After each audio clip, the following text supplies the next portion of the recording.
तो हमारा लॉजिक अलग है, लेकिन हमारे ऊपर भरोसा कितना लोग करता है उसके ऊपर डिपेंड करता है। हम कितना भी बोलेंगे, अरे डॉक्टर साहब तो बोला काम नहीं खाने के लिए, आप तो आम खाने के लिए बोल रहे हैं, आम तो बहुत मीठा होता है। मैं बोला खा के देखो, आपका शुगर बढ़ेगा तो बताओ, है ना। जी जी। तो मेरा लॉजिक बहुत अलग है कि दूध की जहाँ तक बात आए, आज का दूध हमारे लिए पॉइजन है, ये मेरा कहना है और ये रिसर्च का भी कहना है। दूध हमारा जहर है, टाइप 1 दूध है, क्योंकि ना हमारे पास वो पुरानी नस्ल की गायें हैं और ना हम उसको उस तरह सा भोजन दे पाते हैं, तो इसके लिए दूध हमारा सही नहीं है। अब इसको सबके दरवाजे पे देसी गाय आपके कितने घरों के दरवाजे पे मिलेगा? सबके यहाँ दोगली मिलेगा, जर्सी मिलेगा, अलग अलग टाइप के देसी गाय। जो हमारे पास 1.5 किलो 2 किलो दूध करने वाली छोटी गाय होती थी, आज किसी के घर पे नहीं है दरवाजे यानी कि पे। इससे सीधा साबित होता है कि शुद्ध दूध हमें नहीं मिल पा रहा है। नहीं मिल पा रहा है।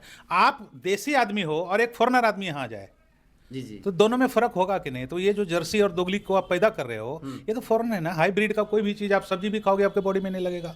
अनाज भी अभी जो खा रहे हो हाइब्रिड वाले, आज कितने घर के किसान खुद का बीज डाल के अपना अनाज पैदा कर रहे हैं?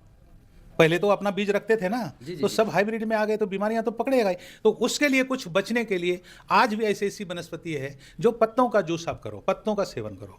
मैं हर आदमी को बोलता हूँ, आप अगर किसान हो, कहीं बाहर जा रहे हो, कभी 5 अमरूद का पत्ता चबाते हुए आ जाओ, कल 5 जामुन का पत्ता पान के जैसा चूसते आ जाओ, शीशम का पत्ता चूसते आ जाओ, बबूल के पत्ते चूसते आ जाओ। चलते हैं सर, आज के डेट में कैंसर जैसी बीमारी हर जगह, हर कस्बे, हर गांव में मिल रहा है सर।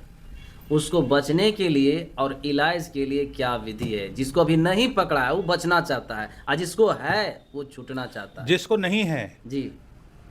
तो उसको शीशम के पत्ते को रोज 10 पत्ता चबाया। कैंसर का रामबाण है। कैंसर और चर्म रोग, अगर वो 2 4 5 साल चबाते रह गए तो जीवन में कभी भी चर्म रोग और कैंसर उनको नहीं होगा। जिसको पूरा शरीर में फंगस टाइप पूरा बना लिया सर, पूरा पैर से लेके पूरा यानी कि गर्दन तक पकड़ गया हो। नहीं, तो जब तक वो पेशेंट नहीं देखेंगे तब तक हम उसका इलाज लोकली जनरली नहीं बता सकते। हाँ। अभी आपका व्यूअर क्या है, जनरल लोग है। हाँ। अब उसको फंगल्स किस वजह से हुआ है, वो कारण देखना पड़ेगा ना। वो देखना होगा, वो देखना पड़ेगा कि कफ की वजह से हुआ, कि पित्त की वजह से हुआ, कि और क्या प्रकृति प्रक्रिया की वजह से हुआ, तभी उसका ट्रीटमेंट निर्धारित होगा। आप आम जब सवाल करते हैं तो आम सवाल के लिए, जैसे गैस के लिए पूछे, तो मैंने गैस के लिए बताया आपको।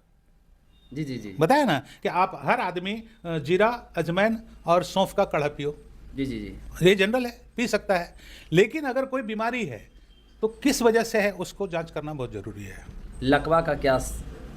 लकवा का सीधा है, आप पंचगव्य घी नाक में डालिए जब तक आप हैं, और एक सिपी भस्म आता है जो हम लोग खुद तैयार करते हैं। सिपी भस्म को आप डेली सेवन करेंगे तो 15 दिन में बहुत ज़्यादा सुधार आएगा। अभी एक बरसंडा में एक गाय थी, 70-80 हज़ार की गाय थी। एक उधर के लोकल वैद्य लेके आए थे मेरे पास उस मालिक को, गाय के मालिक को। कम से कम 20 दिन से गाय उठ ही नहीं पा रहा था। अच्छा, तो लोकल बहुत डॉक्टर आया उधर पे, ये बरसंडा आपके टेटियाबमर के नज़दीक में। 3 खुराक सिपी भस्म का उनको दिया, गाय खड़ी हो गई। ये रिजल्ट है। तो देखिए, आप ऐसा नहीं है, मैं ये भी बताता हूं दर्शकों को, ऐसा नहीं कि एक दवा अगर किसी को दे दी और ठीक हो गया तो सब पे वो लागू हो जाएगा, ऐसा नहीं है। हर का बॉडी का स्ट्रक्चर अलग अलग होता है। किसी को 2 रुपये में दो रोटी में पेट भरता है, किसी को 4 रोटी लगता है, किसी को साला चावल अनपच हो जाता है और किसी को रोटी पच जाता है। तो सर, तो स्ट्रक्चर अलग अलग है ना। तो जब तक देखेंगे नहीं कि ऐसा नहीं कि रामबाण के जैसा सिपी भस्म खा ले, लकवा का भस्म सब खत्म हो जाएगा, ये नहीं है सर। बच्चों को जो है, देखते हैं कोई बच्चा इंटेलिजेंट होता है, कुछ पढ़ने के लिए नहीं चाहता, उनके लिए कोई है जो उनका है। आप जैसे जो बच्चा तुतला के बोल रहा है, जी जी, उसके लिए बच दे सकते हैं। और अगर तीनों चीज़ देंगे, बुद्धि का विकास होगा। ज्योतिषमती है, बच है और ब्रह्मी है। तीनों का अगर पाउडर बना के उसको मिश्री के साथ में देंगे 2-2 ग्राम की मात्रा में, तो बच्चे का ब्रेन का विकास देख रहे हैं सर, विकास होगा।